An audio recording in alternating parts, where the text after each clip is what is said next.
আজি হল দেওবাৰ আৰু দেওবাৰ বুলি ঘৰতে মানুহজনে 4জন মানুহ মাতি পঠিয়ালে আৰু আহি মানুহ 4জনে আমাৰ পুখুৰীত মাছ ধৰিবলৈ আৰম্ভ কৰিলে। এয়া ডাঙৰ জাল পাতি মাছ ধৰিলে, বহুখিনি মাছ পালে বাৰু, ডাঙৰ সৰু মিলাই।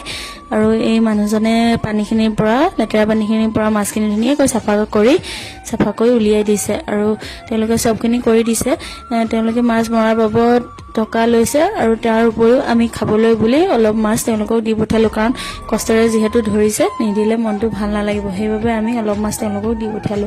আৰু এয়া ঘৰত খাবলৈকে ধৰা হৈছে, বেচা হোৱা নাই বাৰু, কাৰণ ঘৰৰ মাছ যিহেতু আমি ঘৰতেই খাওঁ আৰু বেচা নকৰোঁ। আৰু দুইজনে লগ লাগি ভাবিলোঁ মাছখিনি ভালদৰে কুটি বাছি লওঁ, কাৰণ মাছবোৰ থৈ দিলে বেয়া হৈ যাব, যিহেতু মাছবিলাক ফ্ৰিজত বহুত দিনলৈকে ধুনীয়াকৈ কাটি বাছি ৰাখি থ'লে আমি ধুনীয়াকৈ খাই থাকিব পাৰিম, কিন্তু জীয়াই থ'লে জীয়াই নাথাকে, কাৰণ ডাঙৰ মাছ যিহেতু, আৰু সৰু মাছখিনিতো মৰিলেই বাৰু। সেইবাবে আমি দুইজনে লগ লাগি জনাই নজনাই বাচিবলৈ আৰম্ভ কৰি দিলোঁ। ঘৰৰ মাছ যিহেতু খোৱাতকৈ বেছি সোৱাদহে, আৰু আমি মাছখিনি দেখিয়ে বহুত ফূৰ্তি লাগিছে, যিহেতু ঘৰৰ মাছ, আৰু সেইভাবেই আমি নিজে একদম পুৰা ধুনীয়াকৈ বাছি মেলি একদম থৈ দিব লাগিব।